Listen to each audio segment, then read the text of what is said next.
Resenha do TJSC. Começa agora a resenha TJSC com os destaques do Poder Judiciário Catarinense.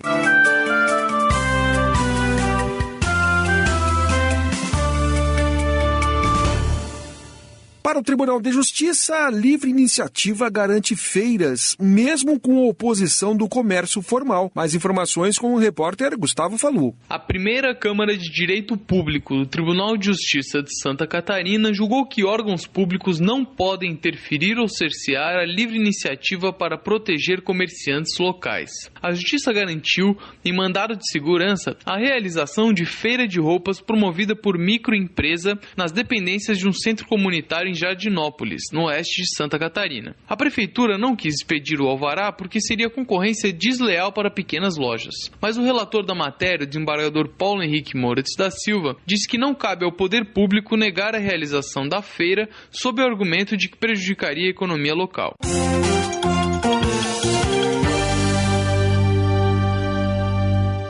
Estado indenizará a mulher que adiou o casamento porque estava registrada como um homem. Detalhes com a repórter Heloísa Medeiros. Uma mulher que foi registrada como homem na sua certidão de nascimento receberá R$5.000 de indenização do Estado. A decisão foi da segunda Câmara de Direito Público do Tribunal de Justiça de Santa Catarina. Consta nos autos que, por conta do equívoco, a autora teve o pedido de casamento civil e religioso negado e precisou adiar a união. Além disso, foi obrigada a realizar exames médicos para comprovar a sua condição de mulher.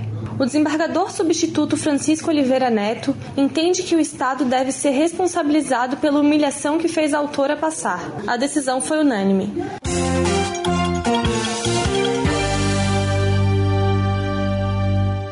Agora é a hora dos destaques do programa Justiça Legal com a jornalista Tata Fronros. Olá! No Justiça Legal dessa semana, a gente te mostra como as aplicações de gestão ambiental da Diretoria de Engenharia e Arquitetura estão mudando a rotina dos prédios no Poder Judiciário Catarinense. Acompanhamos também o encontro Mulheres em Ação, 10 anos da Lei Maria da Penha, que trouxe a Florianópolis profissionais renomadas para discutirem sobre a violência contra as mulheres. E tem também a quinta reportagem da mostra Boas Práticas do Judiciário Catarinense. Nessa semana, a prática refere-se ao processo Digitalizar Já, que foi desenvolvido pela comarca de Blumenau. É isso aí. Acompanhe o Justiça Legal durante a programação da TV Justiça e também nos nossos canais na internet.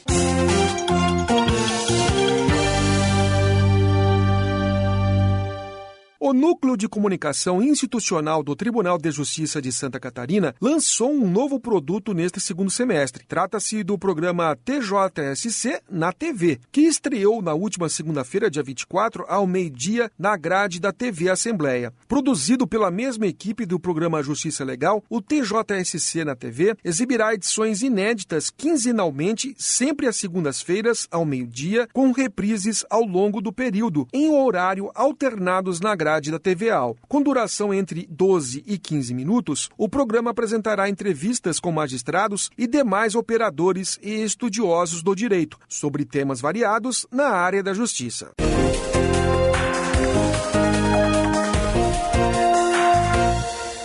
Casal ganha aval para manter cães e gatos em condomínio junto a animais silvestres. Repórter Heloísa Medeiros. Um casal residente em condomínio instalado em área de preservação permanente obteve amparo judicial para manter 4 cães e 2 gatos em seu terreno. Quem confirmou a liminar foi a terceira Câmara Civil do Tribunal de Justiça de Santa Catarina. Os vizinhos alegavam que os animais do casal ofereciam riscos e prejuízos às espécies de fauna e flora silvestre que circulavam a região. Porém, os autores afirmam que na época que compraram o imóvel, foi permitida a entrada dos animais. O desembargador substituto Gilberto Gomes de Oliveira explica que não foi comprovado o risco que os animais oferecem à fauna e à vida dos condôminos. A decisão foi unânime.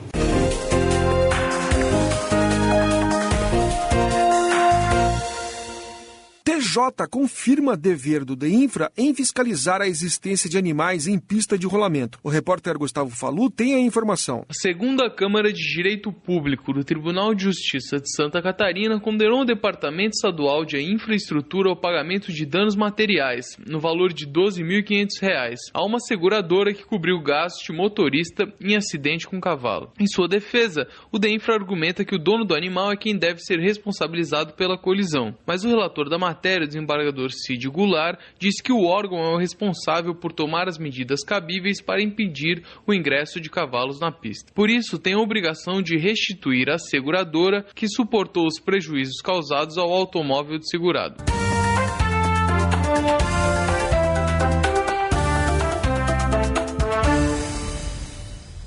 No quadro Entrevista, o nosso convidado é o jornalista e escritor Eduardo Bueno, o Peninha. A jornalista Tata Fronrose conversou com ele sobre a história do Brasil. Acompanhe um trecho da entrevista. Ele começou a trabalhar aos 17 anos como repórter e logo de cara já ganhou o apelido de Peninha, personagem de Walt Disney que trabalhava no jornal. Autor da coleção Terra Brasilis, é um dos principais fenômenos editoriais do país. Os 3 primeiros volumes dessa coleção venderam mais de 1 milhão de exemplares. E em 20 anos, ele escreveu mais de 30 livros. Meu convidado de hoje é o Eduardo Bueno. Eduardo, para a gente começar, em que ponto da história do Brasil o judiciário se fez presente? Olha, tem uma data bem certa e inteira, data cheia, 29 de março de 1549, porque até então, né, o Brasil descoberto em 1500, fica mais ou menos abandonado até a criação das capitanias hereditárias em 1532. Em 1532, os donatários, quando começam a chegar, trazem oficiais de justiça, mas havia, cada capitania tinha o seu, não era uma coisa centralizada, inclusive um dos motivos pelos quais o regime das capitanias hereditárias deu errado foi pela má administração da lei. Então o rei e os seus assessores, na verdade seus assessores, né? O rei estava lá em cima, mas os assessores diretos do rei concluem que o Brasil, que a coroa precisava, em primeiro lugar, investir o seu próprio dinheiro, o dinheiro do Tesouro Real, na colonização do Brasil, sob o risco de perdê-lo para os franceses, e criar aqui um governo geral que ia ser centralizado numa cidade, a cidade de Salvador, na Bahia, que seria construída justamente para sediar esse corpo burocrático administrativo. Veio o governador Tomé de Souza e junto com ele veio o primeiro ministro da Justiça do Brasil, né, podemos chamar assim, embora o cargo na época fosse o ouvidor geral, que é o doutor desembargador Pero Borges. E é uma maravilha, porque o Pero Borges chega aqui com a ficha suja, né? Ele era corregedor de justiça em Elvas, em Portugal, tinha sido encarregado de supervisionar a construção de um aqueduto. O aqueduto parou no meio, as obras públicas pararam no meio, e aí o empreiteiro, porque foi construído por regime de empreitada, esse aqueduto, disse, mas eu dei todo o dinheiro para o desembargador Pero Borges. E ele foi julgado pelos seus pares, condenado, ficou em prisão domiciliar, é muito maravilhoso, né? Em 1547, e foi condenado a nunca mais exercer um cargo público. E 2 anos depois da condenação, virou o primeiro ministro da Justiça no Brasil. Na verdade, quando você estuda a história dos ouvidores gerais, o ouvidor geral era o cara que era o chefe, era o representante máximo do judiciário no Brasil. Dos 7 primeiros ouvidores gerais do Brasil, 5 voltaram a ferros para Portugal, algemados, presos, condenados por crimes dos mais variados.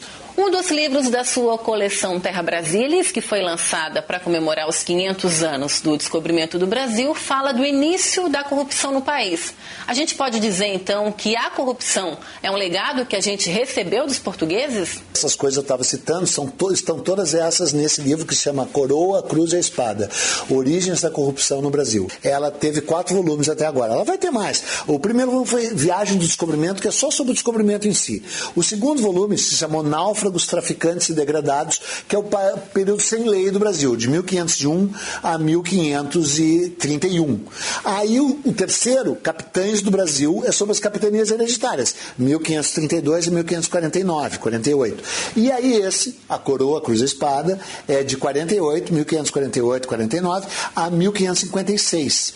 E é o período em qual a burocracia estatal, ou seja, a fazenda, o judiciário, o executivo, o legislativo, são transferidos para o Brasil. Só para você ter uma ideia, eles vêm para construir a primeira capital do Brasil, Salvador. E esses empreiteiros fraudaram as licitações públicas, superfaturaram as obras, atrasaram as obras, subornaram pessoas ligadas ao judiciário para que não fossem punidos, e isso aconteceu em 1549. Então essa história se repete e a gente não sabe que ela já aconteceu de novo. A íntegra da entrevista pode ser acompanhada nas redes sociais do Tribunal de Justiça de Santa Catarina.